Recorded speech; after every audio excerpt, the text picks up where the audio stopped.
For today, we're very pleased to have as our second invited speaker, Richard Socha, who's the Chief Scientist at Salesforce.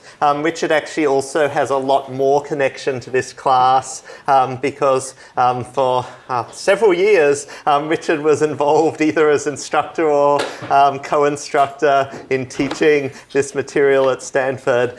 So he sort of knows the course pretty well. And so today, he's going to be talking about some of the challenges and recent work in doing multitask learning in natural language processing. So welcome, Richard. Thank you. Hello, everybody. I'm excited to be here. I want to talk to you today about what we in short call DECA NLP. I want to first give a big shout out to Brian McCann. He's the first author of this paper, and I've pitched this idea to a lot of people in the last 3 to 4 years, and most people were like, this is too much pre-processing because you're trying to do 10 different tasks in one model. That's sort of where the decathlon wording comes in. But he really stuck to it, did all the pre-processing and all the things that you now know, like tokenization. It turns out a lot of different data sets have a different conception of what a word is. It wasn't 2 words or 1 word and things like that, and that changes how you write all your evaluation scripts and all of that. So Brian is a really phenomenal researcher with us in the group. Nitish has helped us a lot on the optimization side of this, and then Semmings, our director of research, has done a lot of really phenomenal work and it's kind of helpful in pretty much all our projects. So I'm going to tell you a couple of different lines of reasoning that led us to this idea of multitask learning. And the first one was sort of trying to take a step back and looking at the field. And I know it's not like that much of a historical class, but basically pre-2010, most natural language processing had kind of these very hand-designed features. And we basically just had machine learning kind of learn weights in the optimization procedure for these human-designed features. And so in 2010, Chris and I and others sort of started to work in deep learning for feature learning. So everything was a word vector. Now we can backpropagate into them and actually learn those representations. And I think currently we're kind of in a state where we do a lot of deep architecture engineering for specific tasks. And you've seen this already. You have like an NER model, you have a question answering model, you have a translation model, and we basically now, each of these communities has at least converged on is probably some kind of neural network, but there's still a lot of different kinds of architectures of these neural networks that you're working on for each different task. And so the question is like, okay, we're going to probably do that for another couple of years because we're making good progress, but what's sort of next on the research side? And what I actually love about this class so much is that you go from like maybe not knowing much about NLP at all to you can basically understand the state-of-the-art research papers as they come out now.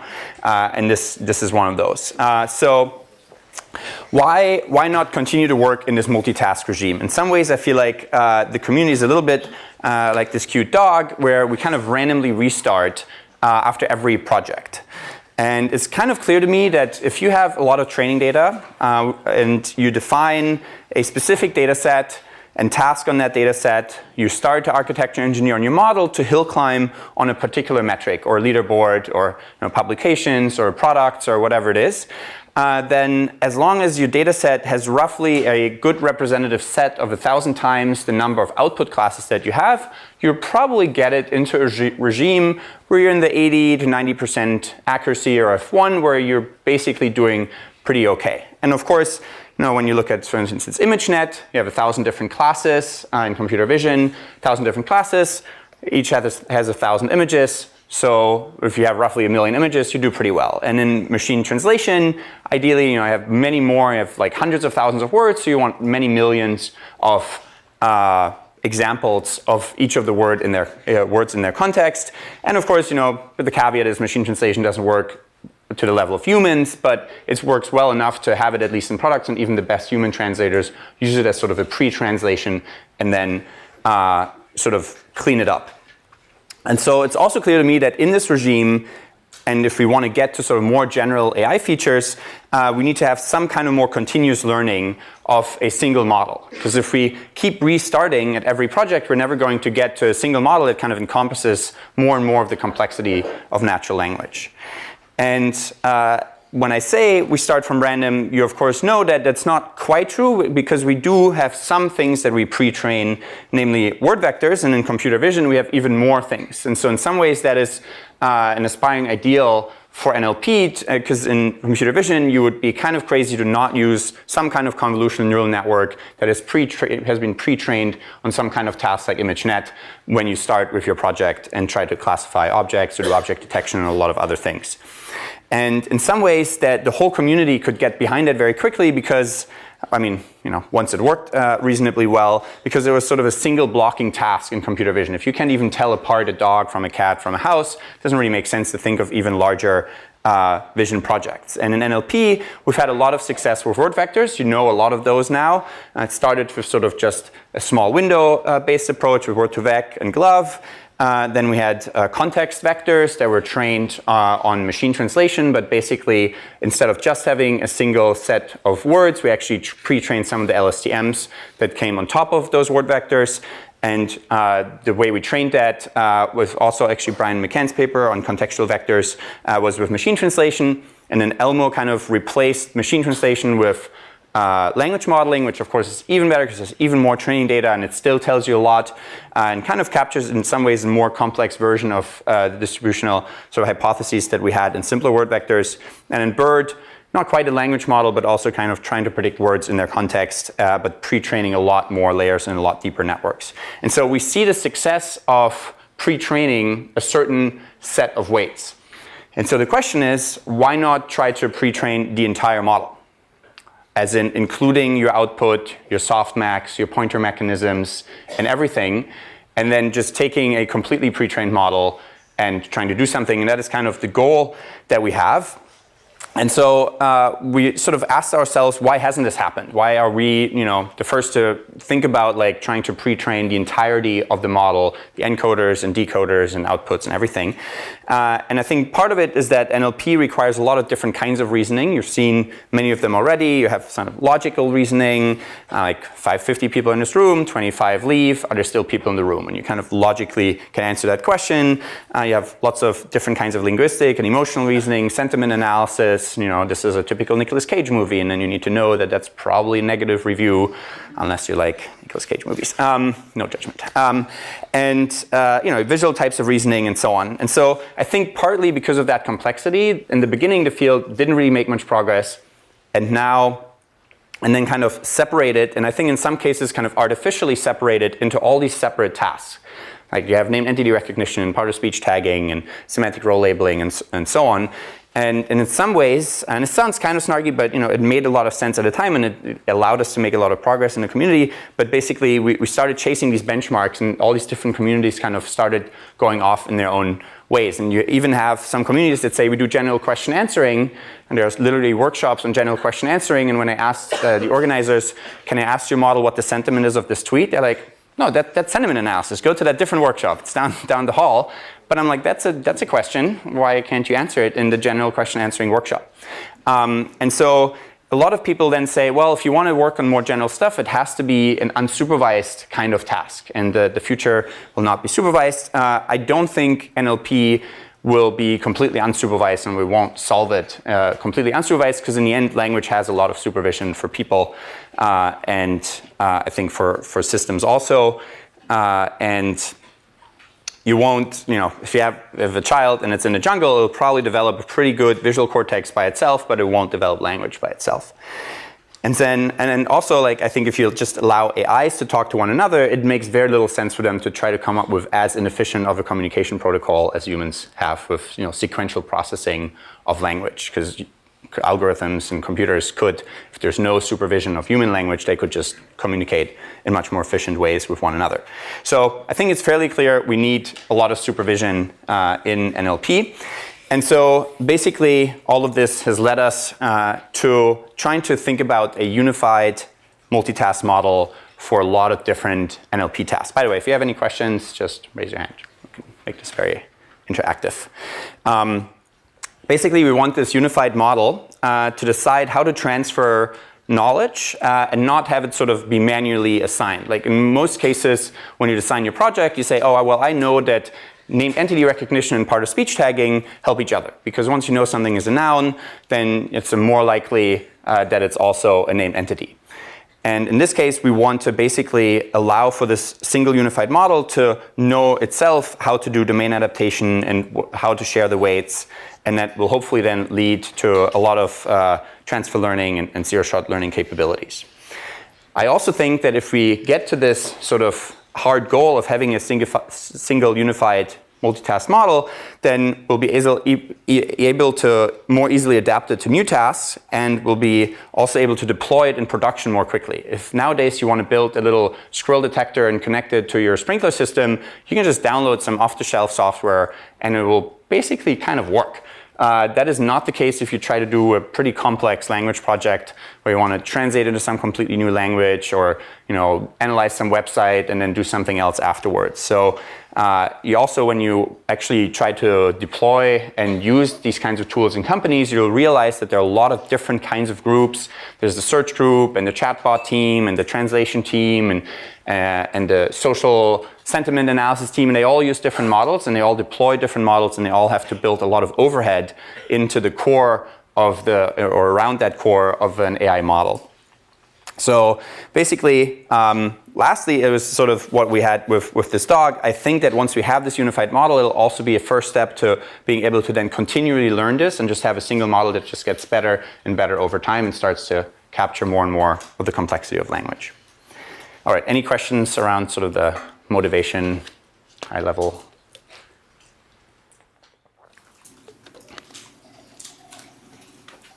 All right, so then is sort of the question, how do we actually make that happen?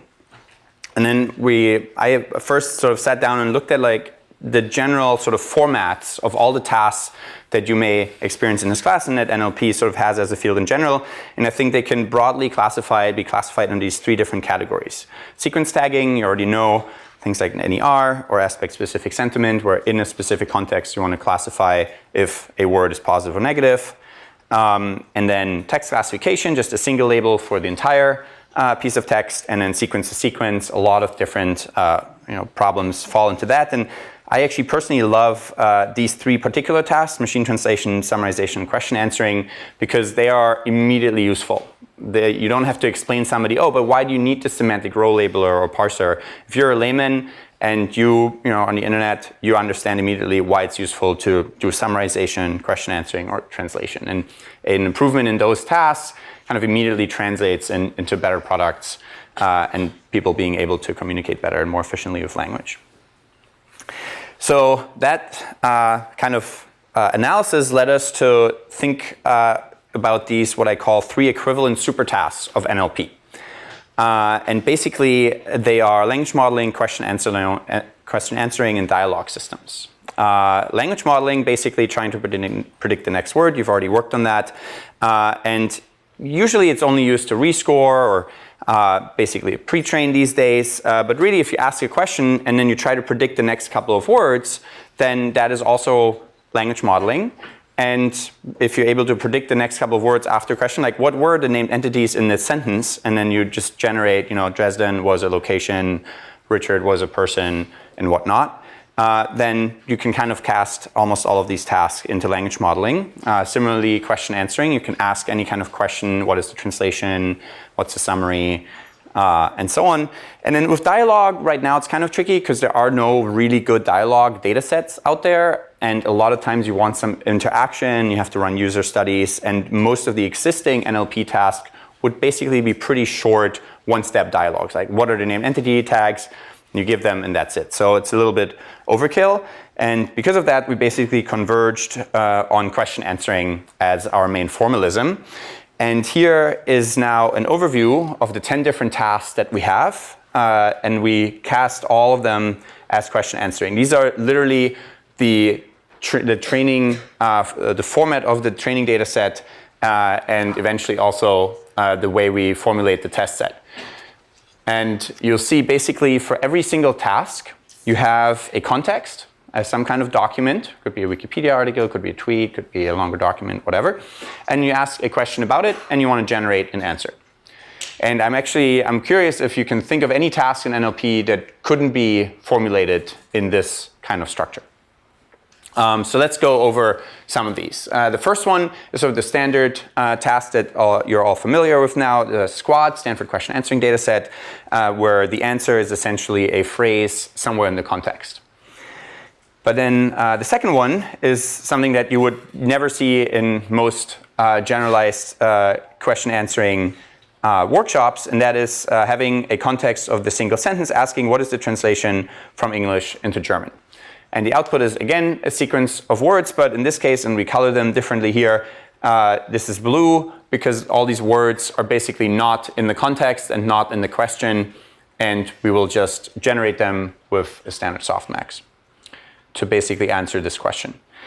We can also ask what is the summary, and you can see that those two, in some ways, it's artificial to make them into a natural language question. You could just say translate or summarize, and this is just like one kind of task token in your network.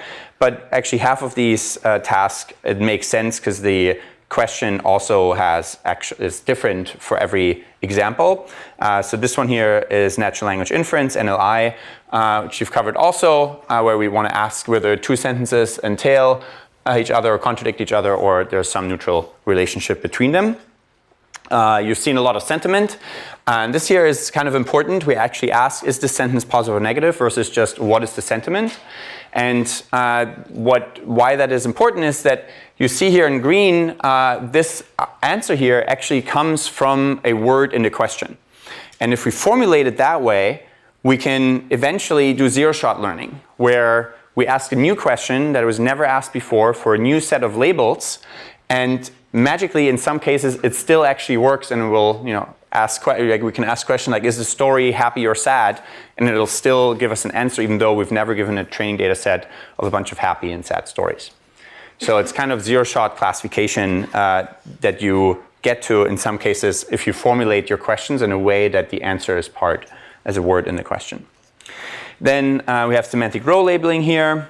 So what has something experienced, kind of a random weird question. Then we have a zero-shot relation extraction, who is the illustrator of cycle of the werewolf. We also have some dialogue state tracking. What is the current state in a dialogue? And the context just keeps on growing with the dialogue.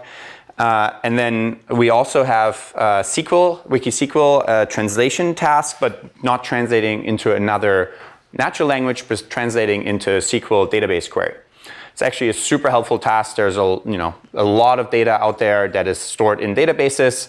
If you can access it without having to ask somebody who knows how to program SQL, it will make that data available to a lot more people so they can analyze it, like business analytics and so on.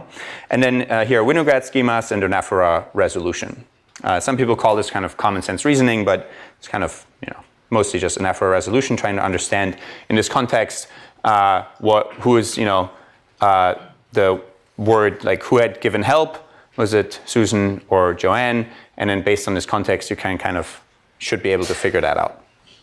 And again here, the question is different for every single example. All right, yeah? When you're testing it, like when you ask, is this sentence positive or negative, does it sometimes like do a different task? Great question. So the question is, when I ask, is this sentence positive or negative, will it sometimes eventually accidentally switch to a different one of the tasks? And we actually have a slide on that. And the answer is it's surprisingly good at knowing how to go about doing the task and where to get the answer words from.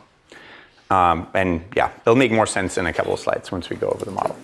Any other questions about the question answering formalism? Yeah. Are you able to formulate text generation in the question answer format as well? Like, tell me a story. Good question. So can we do text generation, like tell me a story from a random kind of, or in this kind of formalism? We don't have that as a task because largely it's really hard to evaluate. It'll tell you some random stuff and then is that a good story or not? Is it grammatical? You have to come up with a lot of evaluation metrics, which we actually are doing for some of the dialogue systems. And in the case of dialogue, why are they equivalent? Because the context can just keep on growing, and every time the user said something, you basically try to then predict the next answer in that dialogue. And so I think you could very easily use this to generate text. You basically just tell them like what's a good ending of the story, and you maybe start the context with like 2 or 3 words, and then you ask the model to generate more and more words in the formalism that we'll describe in a second. Yeah. I was wondering, like, when you're training it and you're trying to teach it like a new task, does it like learn with less data? That is an amazingly thoughtful question, and it's so important. We'll have a bunch of slides on it. So maybe we'll continue and we'll get to that question in a lot of detail, because that's sort of why we're doing it. And the short answer is yes, but we'll get to more details. All right, so these are basically the 10 tasks. And again, this is the actual format for it. So if you have a problem and you can cast it in this format, you can just take the open source code and run it, and it'll work. And so when you kind of analyze and think about what we've done here, in some ways we've taken the task that usually is kind of in your head, but it's not given to the model. The model is just given an input X and an output Y in almost all of these supervised systems. And instead, we're actually including the task in the inputs, in the set of inputs to the model. So you can kind of call this Meta-Supervised Learning. So again, the question is kind of our task definition for each of these different tasks. The model has to figure out itself when to ask the question, and that way it can also figure out itself when to transfer knowledge from these other tasks. And Y is again just the answer. So in some ways it's Meta-Supervised Learning, and I'm quite excited because once you allow the task to be given to the model as input, it can kind of decide itself how to go about solving that particular task, and now you can learn a lot more powerful models. So once we had the data set, we thought, okay, how do we now solve this problem? The simplest way is you could just say, well, I have a big if statement, I have a classifier in the beginning, and I classify if this is a machine translation task, then run my machine translation model. And in general, in Python, that would still be just like one big Python model with a bunch of if statements, right? And that's not the goal, because then we wouldn't get to any of the transfer learning and zero-shot capabilities that we're hoping for.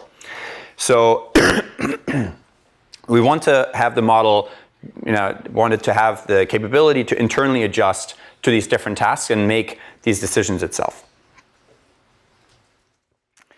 And basically, all of those considerations and all of those thoughts led us to this model. So before I go into a little bit more details, I'll just like sort of give you the high-level overview. Again, you start with the context. You ask a question about that context document, and then we're going to generate the answer one word at a time by either pointing to the context, and you've had pointers already, right? Pointer networks, all that, great.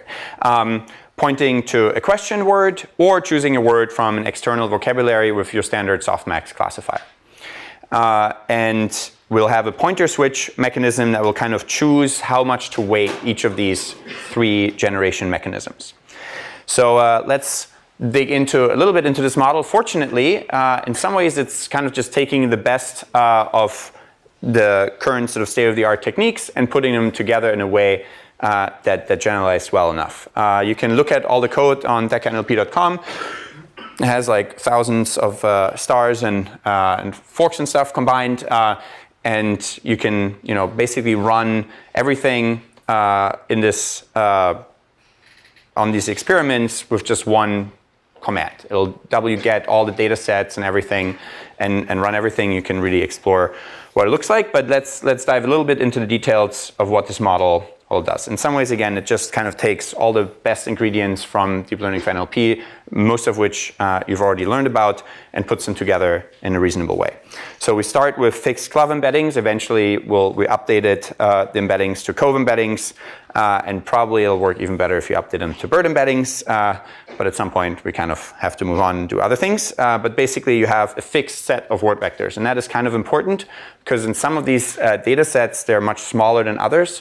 And as you know from Squad, if you actually backpropagate into the word vectors, you just do really, really well on your training data set, but then you won't generalize because most of the test documents will include words you've never seen before. So if you change all the word vectors during training, it won't work very well at test time and won't generalize to unseen words. So fixed clove embeddings, if you don't have word vectors for unseen words, we also have character engram embeddings. Then we pipe them through a simple linear layer. And then we have a shared bidirectional LSTM.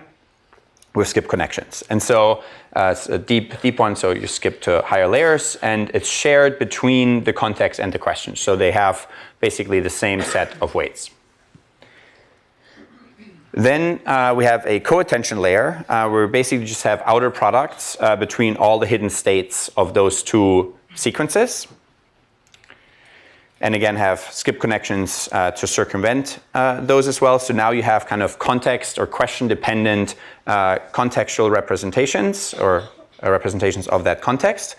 Then we feed those into transformer layers. And we actually tried to use transformers for all the things, with having no LSTMs or any of that. Unfortunately, the transformer layers were still very finicky and very hard to optimize, and there's a lot of trickery with the learning rates, and we could just not get them to perform really well on these 10 different tasks.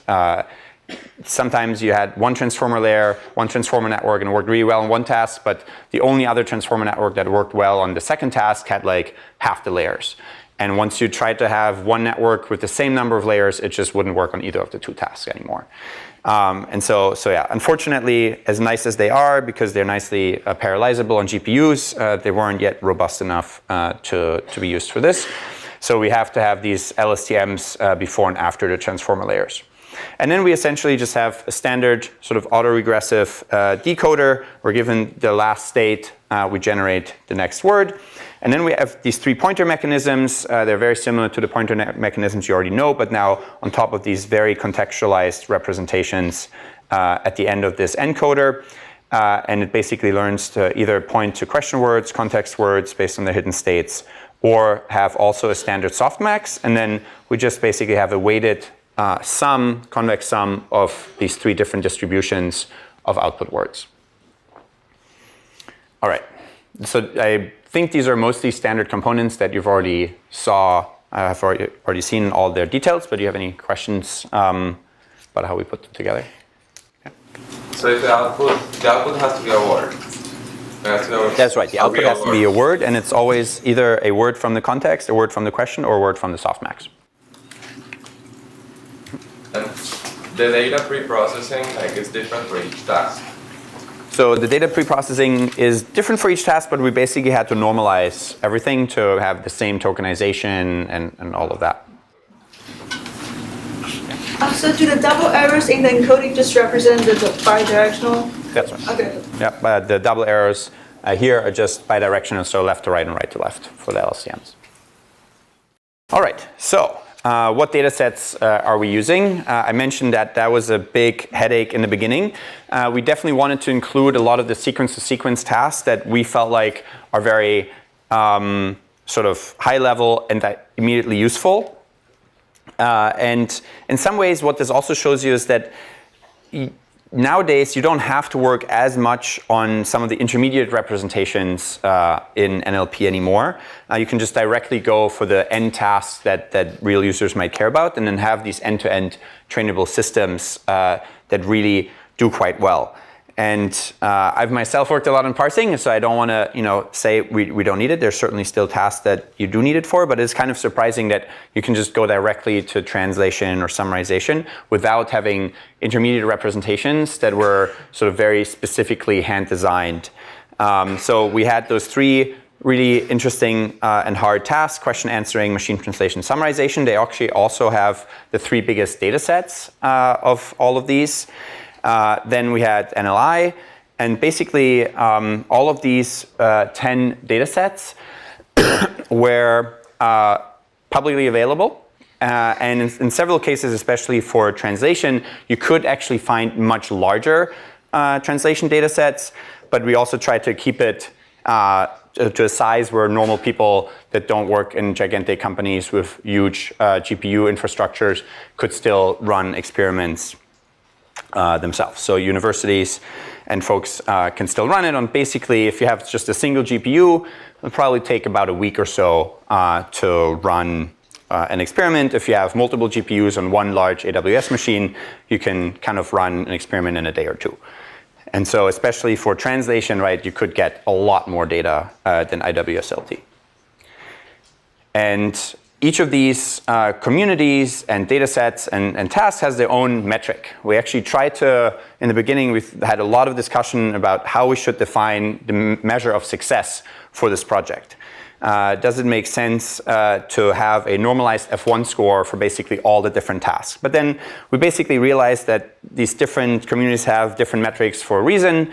And fortunately, at least, all of these metrics are from 0 to 100 in theory. Of course, in practice, you rarely ever see a translation system with 100 or even high 90s of a blue score or these really, really high roux scores. But in theory, they go from 0 to 100. And so we kept basically intact the different evaluation metrics for each of these communities, and we just said we're going to sum them up. And when we first talked about this, we had a lot of discussion with others also, like, oh, but translation is so much more important because it's much bigger and it's much more useful task than these silly like pronoun resolution Winograd schemas, which only have a couple hundred training examples. And so you should have weighted translation more. And then literally 5 questions later, somebody's like, why didn't you weight pronoun resolution more? That is a really hard task that captures sort of common sense reasoning and the complexity of language and semantics, and unlike all this like statistical pattern matching that you do in translation. And I was like, you should talk to that guy, and like hopefully in the end we'll just all agree that like it's reasonable to sum them up. And of course, you also have to tackle, when you run experiments in this, a lot of the complexity that you have in machine learning and stuff that very few people talk about, like having very skewed distributions. So you have translation, which has millions or hundreds of thousands of examples, and you have Winograd schemas that only have a couple hundred. How do you train that such that you don't just completely ignore the smaller data set? So we'll get to some of the optimization trickery that Nitish spent several months on in a bit, but I first want to sort of give you the first set of experiments. So as you can see from all the numbers, there's a lot of experiments that we ran to even get to this. And so we'll walk through this quite carefully. I think hopefully you'll get some ideas also for ablations or experiments that you might want to run in your experiments and in your final projects. So what are we looking at here? So basically, on the left side, we have single task performance. So here, each number comes from its different model that was trained separately on just one task. Each column here is the same architecture. And on the right side here, we basically have, for each column is basically the same architecture and the same exact model. So here we have 4 different models, and here we have 40 different models. And each column, again, is the same architecture. And so the simplest first column here is just a standard sequence-to-sequence model with very few bells and whistles, some pointers, but nothing sort of major. It's pretty deep, stacked, bidirectional LSTM, skip connections, all the standard, good, well-tuned stuff for sequence-to-sequence models. And then we added self-attention, this sort of basically transformer layers. Then we have this co-attention layer of the outer products that we mentioned in the beginning. And then we also added the question pointer, so having the ability to point to a word in the question. All right. Any questions about this table? We'll dig into some of the details. Okay. We'll dig into the details first, and then maybe you can think of some questions. So let's analyze what's going on in this table, because there are a lot of numbers, and you really want to carefully analyze and sort of distinguish. I think my first observation was, wow, we can have a single architecture. Like even this is not quite what we want, right? We want a single model, but even this kind of showed us, wow, you can have a single architecture that actually does really well. And somewhat randomly, in some cases, it actually had gotten state-of-the-art results. So WikiSQL, for instance, this architecture had the best model to translate natural language English questions into SQL queries, which was a surprise to us because it is the 9th data set. It was really not like a priority for us. And when we designed the model and thought about how to generate words and pointer mechanisms and so on, we just kind of had the standard context of SQL words, and we asked the question, what's the translation to SQL? And then somewhat surprisingly to us, this particular architecture had the state-of-the-art on SQL generation, and a bunch of folks in that community kind of picked it up more quickly because it had state-of-the-art. And that's, unfortunately, it doesn't have that many other state-of-the-art numbers, which is why it's harder. It's actually a much harder task. And what you also observe is that in several of the cases, using the multitask model, so having a single model for all the 10 tasks, actually hurts performance at first. And this is also something you rarely read in papers, because papers have a strong selection bias to only publish positive results. And when you look at most transfer learning and multitask learning papers, there's sort of an outside of the actual model consideration of like, well, let's only combine tasks that we know will work well with one another. And if they don't work and hurt performance, then we just exclude them from our experiments. And so you don't see many negative task results in the literature. And there are a few papers here and there that study basically the opposite side of transfer learning, and that is catastrophic interference and catastrophic forgetting. So interference is when you train two different tasks in the same model and they interfere with one another and actually hurt each other's performance. And catastrophic forgetting is if you train continually, you first train on one task, then you train on a second task. People used to think, oh, well, basically the first task will be completely forgotten and you just work well on the second task if you train a neural network sort of in a sequential way, one task and then another. And somewhat surprisingly, we found that things aren't actually catastrophically being forgotten in these models. Turns out that if you train them sequentially and you add a little bit of the original to the first task, it comes back very, very quickly. So while the performance is really bad, you can get to the really good performance very, very quickly in very few iterations. So, but that's one of the many interesting sort of tidbits that we found in the course of this that we haven't even published yet. All right, so focusing on the transformer layers here, we basically find transformers do help the original sequence-to-sequence model a lot. So if you tune them carefully and you combine them with some bidirectional LSTMs and so on, they were very helpful and improved across a bunch of different data sets, in some cases quite significantly. Another observation is question answering and semantic role labeling actually can predict each other's performance quite well. If one works well, the other works well. And vice versa. If they don't work well, both of them don't work very well. And it's also interesting because both of those tasks have different questions for every training example. Pointing, so the question pointing is super important. We actually have, in some cases, twice the performance, even for, and this is kind of surprising to us, a simple classification task where you could just have a standard softmax, but instead of saying you have a softmax of entailment, contradiction, and so on, you just basically point to the word entailment in the question. And that was also the case for Winograd schemas that also benefited a lot from this pointer mechanism. Sure. Can we explain that? Why does it help so much? In some ways, I think partly is the whole architecture has gotten better and better at pointing. And part of the reason we actually do very, very poorly in translation, which is the only task that hurt in our first experiments a lot in the multitask setting, is that is the only task that now has to generate results from a completely separate softmax, whereas the rest of the architecture got really, really good at pointing to things to answer questions, any kind of question. And so, but in some ways, I think that is one explanation, but I don't think it's all of it. I think we still need to figure out more why this happens.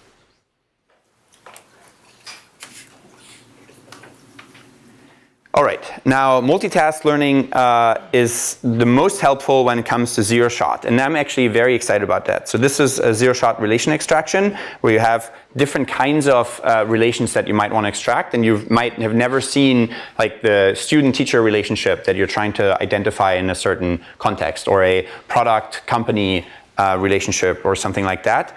And so that one actually benefited a lot and almost got twice as high in terms of the accuracy when you learned it with everything else. So these were questions it's never seen before, relations that it's never seen before, and it got twice as good and benefited a lot, especially from having seen other kinds of questions.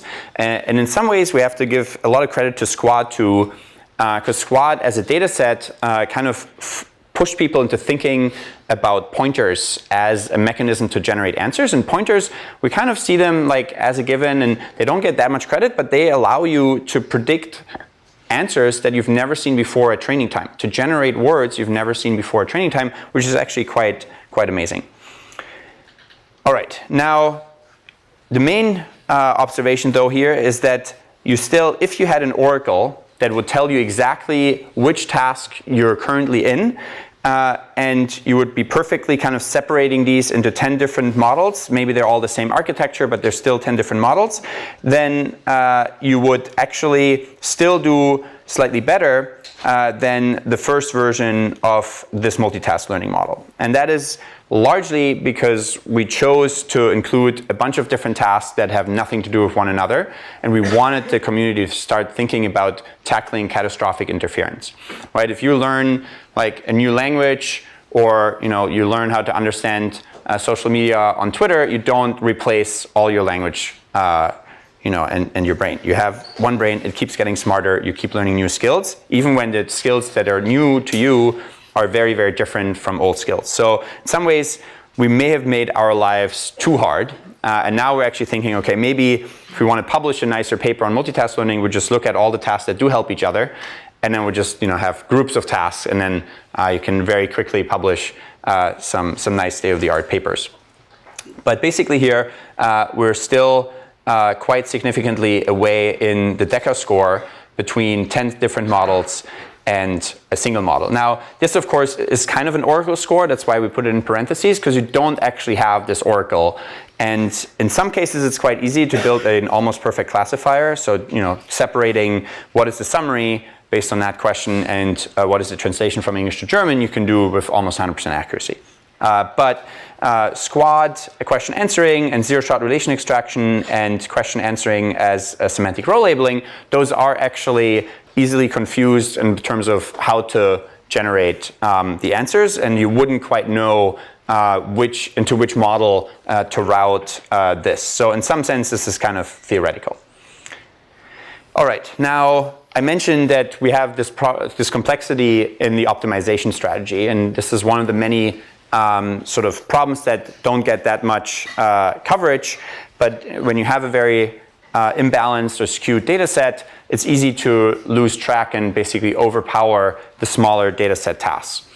And so the first simplest training, we actually tried a ton of different training strategies, but in the end, this fully joint one worked quite well. But I actually promised to wait for questions on this table. So any questions on all these results so far? Yeah. So, since you mentioned that if you had an oracle that could tell you which task it is, you could do better with having 10 different models. So did you try training a model on determining what task is being interested in this particular question? We did, and so it confused squad and those two. The other two types of problems that were also cast as question answering. So it confused those. But then a lot of the others, it was able to very perfectly do it. But then you basically, as soon as you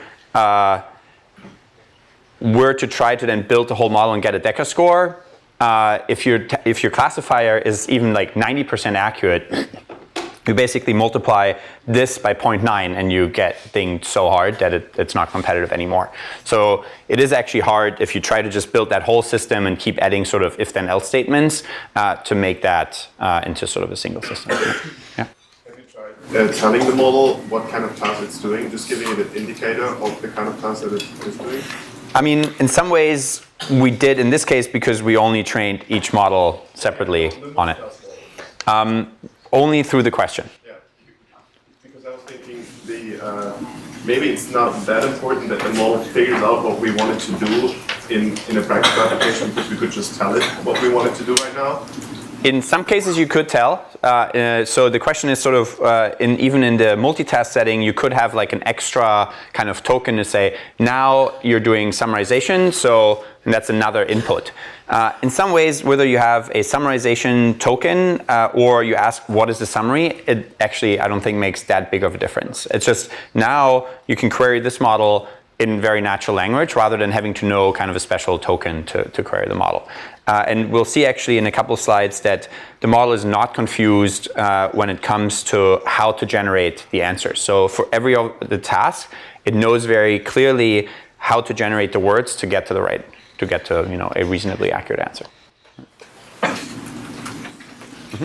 Just to clarify for the single task performance, did the model see all of the data and then you just picked the one that happened to be best on that task, or did it only see the subset of data itself? Oh, great question. So how do we train these single task models? They're only trained on that data set. So the squad number here is just a single model that has only seen squad training. So your point about the pointers to the question for the classification, you're saying that you think that's just a generally more helpful way to do classification than itself? Somewhat surprisingly, even in the case here where we had, where it says multi-NLI, this particular model, I mean, if you just have the standard sequence to sequence, it just generates, also with a softmax that label. So in that sense, it's quite similar. But yeah, it was actually better able to just point, which actually led us for a while into thinking about maybe we should have a project where we just say point to all the things and just get rid of softmax classifiers forever. The problem is when you then try to do translation also, it's like, okay, what do you point to? And then you kind of pre-train it, you do some alignment, and it gets kind of very large, and you point to a lot of different, like you may have like tens of thousands of potential candidates. So we kind of discarded it as like a single unifying model for all the things, but you could point to a lot of different, like a lot of these tasks you could actually point to, and I think it's another interesting side project that could spawn from this, yeah. Just as a quick question, how sensitive, or did you test how sensitive the individual performances across tasks was when you slightly perturbed the relative weights of them in the loss function? So the question is how sensitive were the tasks if we were to add weights to the different tasks. We did in the optimization, kind of did a lot of trickery on how to train it, but we never said this task only matters like 0.5 or something, so we didn't do that analysis. Yeah? So co-attention seems to be hurting it a bit. In some cases, yeah. Is it a bit of evaluate on self-attention and keep it pointer, but no co-attention? Or is that kind of like, oh, we already saw the test data, so like we can't do this again? I mean, these are all dev sets, but you could definitely do even more architecture engineering. In fact, there's this whole field, which I don't think you've gotten to, right? Neural architecture search. Yeah. So like you can actually combine your reinforcement learning and you say the action space for the reinforcement learning agent are trying to have a couple of different modules of neural nets. Like maybe you want to have like a CNN layer and then like a memory layer and then an LSTM layer and then maybe it's bidirectional, and you basically let a reinforcement learning agent figure out all of these decisions. So I think it would be phenomenal to try to apply neural architecture search not to what's usually being done, which is we already know how to do image classification, we just do it slightly better with NAS, neural architecture search, but we actually try to find a single architecture for multitask learning, which we don't know. The problem, of course, is that already getting to all these numbers took a lot of compute time and a lot of fiddling around with stuff. And it is, I can only give you sort of an idea of like how often you would say, oh man, we got like this really amazing result on this task, but it needed this learning rate. And it turns out the same model, same set of hyperparameters, everything, but this other task to get to good performance needed a much higher learning rate. And now you try to combine those two tasks only together, and you're like, okay, how do you choose your learning rate now? You choose if you choose the task, the learning rate from the task that is, bigger, then the smaller task just doesn't work well at all because it needed this higher learning rate. If you use the higher learning rate that the smaller task and smaller data set did really well on, then the large one just overfits and doesn't work well either. If you try to do the average, neither of the two work. Like there's a lot of complexity in trying to do multitask learning. That's why it's such an interesting, I think, research challenge. Any more question about these first set of results? They will get better. We have had some ideas already on how to improve them. All right. So how did we actually train this whole thing? We had tried a lot of different things, but in the end, this very simple, fully joined training strategy actually worked the best. And that is, you basically take a mini batch from each of the different tasks, and you just train on that mini batch from that task. So basically just going through all the 10 tasks and then round robin go through them. Now, it turns out that does not work quite as well as another training strategy. And if you look into optimization strategies in neural nets, there are actually a couple of papers on so-called curriculum learning, where the idea is you start with training your model with simple instances of your problem. So in translation, for instance, you start training with very short sentences, and then you go to larger and larger sentences, or longer and longer sentences. Now, it turns out for multitask learning, you actually want to do the opposite. You want to do anti-curriculum learning. And that is, you start with the hardest tasks and you iterate on those for a while, and then you add the simple tasks later on. And to some degree, I think this is intuitive, because when you train this very gigantic and powerful model on a very simple task, like sentiment, and you just need to classify everything to be positive or negative, you train all of these weights and you arrive in sort of local optima that are quite deep and very specific to just generating these two words. And if you then try to get out of this local optimum for that very simple task, and then try to generate all these other kinds of words and point to different, words it's never seen before in squad, it's very, very hard to come out of that local optimum. And that is sort of my intuition of why it actually makes more sense to say, let's start with squad and machine translation and a couple of these harder tasks, make the model very general purpose, has to generate a lot of different things, create a softmax, German words, it has to point to all kinds of different words and be able to parse all kinds of different Wikipedia paragraphs. And you do that a couple of times. And then once you've finished this sort of pre-training stage or anti-curriculum, then you move on and add sort of the simpler, smaller tasks. So with that relatively simple change that did take us a lot of different experiments to get to, we actually closed or went closer to closing that gap, and now we're only sort of 14 away, right? Yeah, 14 or so. But there's still a big gap, and the biggest nuisance and issue that we had was with translation. Basically, if you look at all of these, most things are kind of similar, get slightly better, and it's sort of a toss-up, but then and roughly similar. But translation was really bad. It's almost only half the performance in the multitask learning setup. And part of that is because translation was the only task that had a very large softmax vocabulary of words that were in no other task. And most of the other tasks actually were doing really well with pointing. And so my interpretation of this was that the intermediate layers, all these representations that we learned with bidirectional LSTMs and transformers, they got really, really good at being pointed to, like creating hidden representations that the answer module can point to very accurately. And then you have this one task that is like, I don't point to almost anything. I basically just generate other words in a different vocabulary. And so those hidden representations became less useful for that task. And so that was one of the insights, and led to one of the ways of trying to improve this. Now, one of the interesting issues that we had is when we improved the model, the single model for all 10 tasks, a lot of times we said, well, but now we also have to go back and run 10 more experiments on all the single tasks to have a proper comparison, right? Because if you tune the thing you care about and you stop tuning the thing you want to show you can do better then that's not fair. So you always want to give as much TLC and focus and experiment time to your baselines. And so in some cases, we actually improved something, but then we improved both the 10 separate models and our model. In some cases, like the 10 separate models improved even more, so the gap got even larger, which is kind of the opposite of what we wanted to show, but in general, it's better for multitask, for the architecture overall. So basically, we started with this fully joined training, and we have this sort of set of single models that we could, in theory, with some oracle, kind of just sum up in their scores to get a Deca score. So the gap started at 23. And then we basically did this anti-curriculum training, which lowered the gap to 15.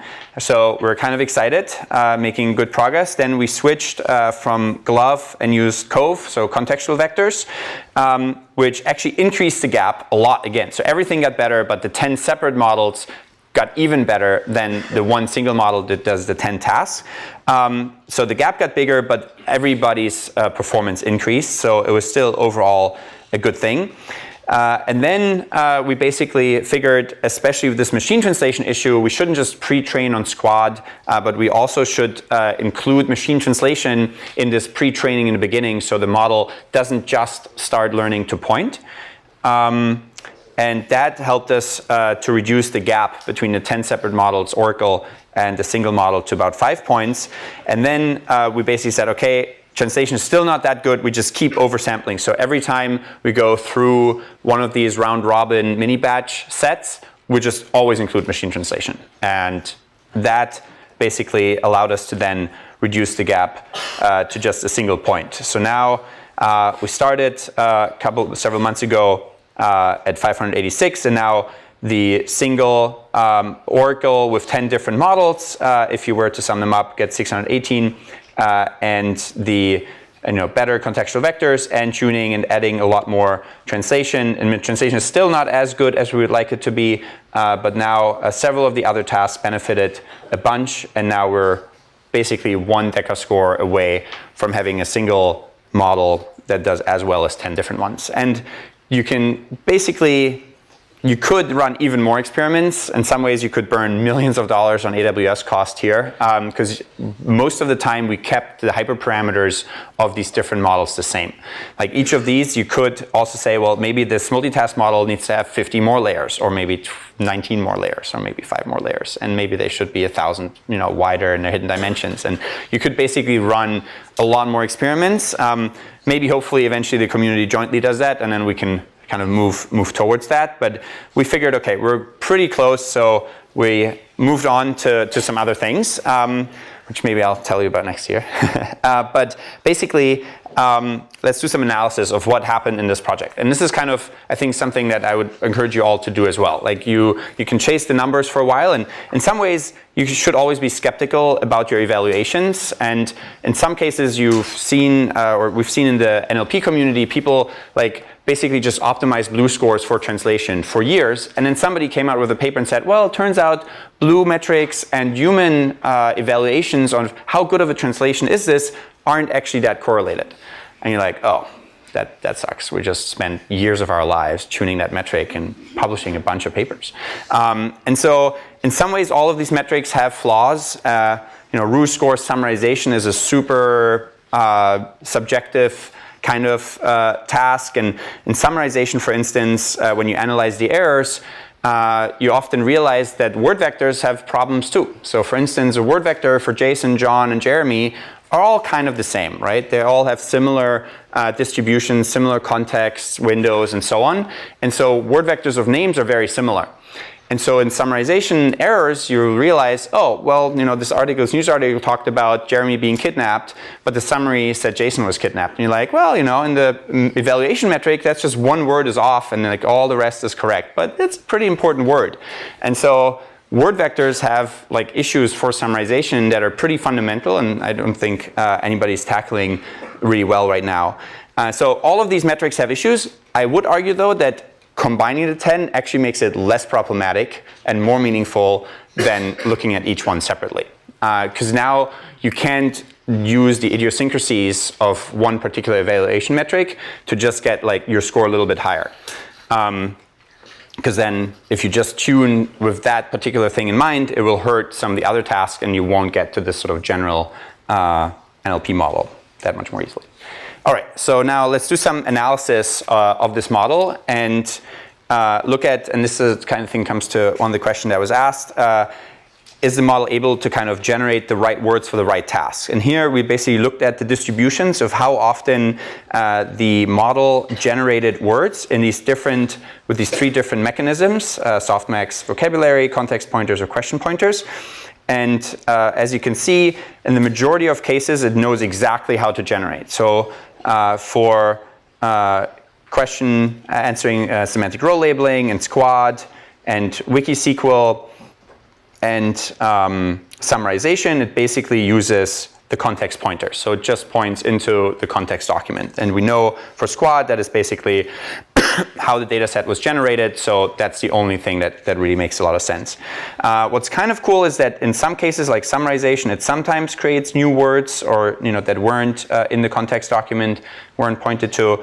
And for zero-shot relation extraction, it also sometimes uses this external vocabulary and in some cases the context pointer. So for the most part, this model is not confused how to execute on a task given this question formalism rather than the format of sort of this is the task, just do this particular task.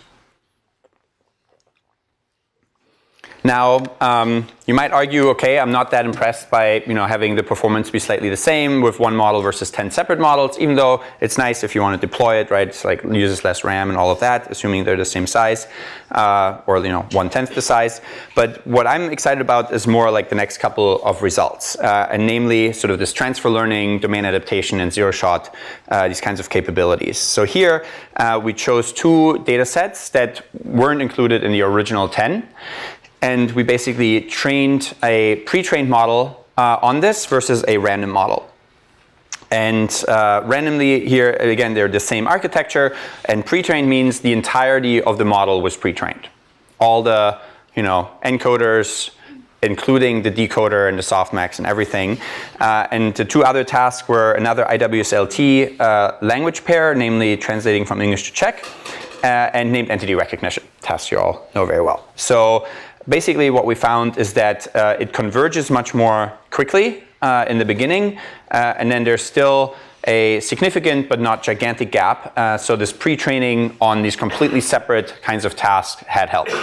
And I think that's pretty exciting, especially sort of the quicker convergence, like learning more quickly whatever new task you come up with, which also means in some cases you can get away with less training data on these new tasks. Now, domain adaptation is kind of the simpler form of transfer learning, where you basically just have a different type of distribution for your words. We mentioned we have the Stanford sentiment tree bank for sentiment analysis, and then we analyze this on different sentiment data sets, namely Amazon product reviews and Yelp restaurant reviews. And out of the box, without any training, the model just got 80% accuracy on both of those data sets. And I think for practitioners, that is pretty exciting because you basically didn't have to train anything. It just kind of worked out of the box, download it from GitHub and run it. SNLI was slightly different. It didn't quite work as well. It's another natural language inference data set, but has very different distribution, different kinds of domains that these entailment questions are asked over. And here, out of the box, it achieves 62. But then once you fine-tuned it, and similar to these experiments here, continue to actually train on this data set, it quickly converged to 87, which was still 2% gain over a randomly initialized McCann model. Yeah? For the Czech experiment, did you evaluate how much less data you could get away with to achieve a given accuracy? Did we evaluate how much less data we can get away with? We didn't, and in some ways, whenever you would run this experiment, you'd basically be like, you'd still not do as well. Like everything, all these models will still do better with more training data. So you just kind of, it would be a fuzzy kind of say like, fuzzy sort of result, right? Where you say, well, with 1/10, we might get to 50 and the other model might get only to 40 blues or something like that. But yeah, I don't have those numbers. Would be kind of actually also a neat analysis to do. Yeah. So if you wanted to like train it on a new task, do you guys have some code on your Tech NLP website to do that? So do we have the code to train a new task? Yes, we do. You can just add it, make it into this format. Here's a context, here's a question, simple like CSV type format, and then you add it, and you can both like train the pre-trained model yourself. You can download a pre-trained model and just add it. It's all on GitHub. Yeah. Do you know how this compares to using other kinds of pre-trained representations, like say BERT? So it's a great question. So how does this compare to other pre-trained representations like BERT? So in some ways, people say BERT is kind of this model that does everything, but when you actually read the paper, you realize, well, it's a separate model for these different tasks, right? If you want to have a classification task, you have a little token in the beginning and you have a different top layer. If you want to do a sequence labeling task, you have a different top layer. If you want to do a sequence extraction task, you have a different top layer. So BERT isn't actually a single model for all of these different tasks. And then on all the results, there's a lot of extra tuning for each of the data sets and tasks that, different learning rate for this task, different size, there are different sets of BERT, and so on. So we're also super excited. We're like, maybe this is it. We'll just run everything on BERT. And then we looked into all the details, and there's so much excitement in the beginning. And then the more we dug through the details, the less excited we became as this being like sort of the answer, because it is not a single model. In some ways, it's probably better for pre-training. So instead of Cove, you can have kind of BERT at the very beginning. And my hunch is everything will get slightly better, but you still need to have a lot of the other sort of modeling architecture on top of it. And then the sad thing is, to really get the state-of-the-art results, there's a lot of very task-specific tuning with those last top layers. So if you try to unify that task-specific tuning, you lose a lot of the good performance of BERT. So unfortunately, it's not quite the sort of, just use BERT for it and you'll just have state-of-the-art numbers on all the things. I could probably go talk about it a lot more, but I think it still makes sense to think about some of the ideas from BERT, like basically add as one of the tasks language modeling. That would be very likely the task that helps the most for all the other tasks, and we should include that. It also would be nice to have a faster model. Right now, it's hard to do language modeling. It's very, very large. It benefits even more from billions and billions of words. It's hard to train the McCann model, this current question answering model, with the co-attention mechanism of the question with an increasingly large context. So you'd have to kind of split it also. BERT works also reasonably well only for at most I think 500 words or so. And if you wanted to do summarization, you'd basically have to cut the original document to only 500 words and then try to summarize it. So there are a lot of devil in the details that they didn't have to figure out, because they said, well, we'll just sort of, just like word vectors, we can take them in and then we do a lot of other stuff that is task specific with those word vectors or with the BERT architecture. I don't want to diss BERT. It's obviously amazing, and we are looking into trying to use ideas from it, but unfortunately it wasn't just sort of a silver bullet to solve multitask learning. In the pre-training process, you considered prioritized sampling based off of how much loss there is? Sorry, did we say again? Did you consider prioritizing sampling in the pre-training portion? So did we consider prioritizing the sampling? So in some ways with this pre-training strategy here, that's kind of what we did by basically focusing on these really hard tasks. And a lot of the gap in the end was improved by really waiting for 4 of the tasks at the very end, until after you're gone through sort of oversampling all of these really hard tasks. In the last 10 minutes, basically the most exciting thing for last, though, I think you could also do a lot more work in this direction. I mentioned this whole question pointer and zero-shot learning in the beginning, and we basically just tried to play around with that a little bit and found that in some cases it actually kind of magically works. So here we tried a sentence: John had a party, but no one came and he was all alone. And then we asked, is this story sad or happy? And while the model could have, generate some random German words or some random SQL words, or just said, whatever, it actually pointed to, of all the words it could have pointed to in the context or the question, it pointed to sad, which is pretty cool. And that's just one small sample, and you could do a lot more. You could try to come up with a very large zero-shot kind of classification data set, which is actually kind of hard too. You have to be quite creative. It's not like you can just say, oh, we'll just take all these reviews and label them as these, positive, negative. So I think we need to do more work in that direction. Somebody will hopefully create a zero-shot kind of task data set that is not just zero-shot for, kind of new distributions or something, but completely different outputs.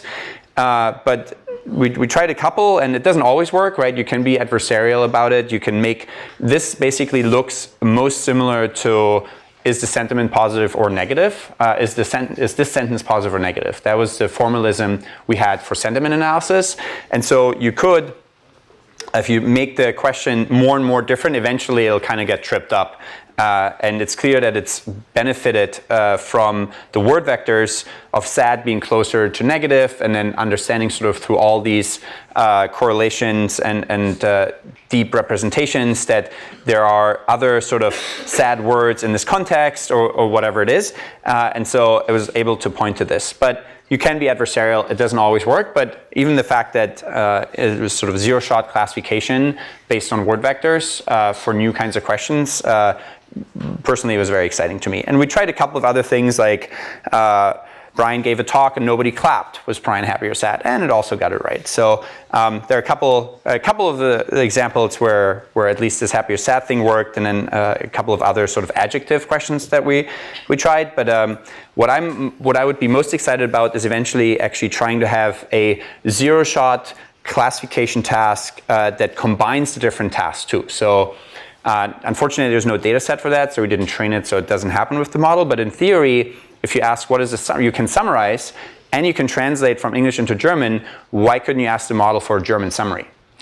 And if that worked eventually, that would be even more amazing. But it doesn't work right now because we never ask it sort of for these compositional task questions. But it's yet another interesting line of research that I think could spawn from this. All right, so I hope I could show you that this sort of DECA NLP framework is an interesting new benchmark for generalized NLP. I do think it's a reasonably good framework for tackling a bunch of the really hard questions in the field, more general language understanding and question answering, of course, multitask learning, domain adaptation, which we sort of analyzed a little bit with the sentiment and SNLI versus multi-NLI, transfer learning, and then weight sharing. I think it's clear everybody loves weight sharing. You want to share as many weights as possible. Word vectors started it. Elmo, Cove, and now Bert basically share more and more, deeper and deeper layers. It would be great if we can unify that last bit also and then share basically the entirety of the networks, and then eventually hopefully get to zero-shot learning.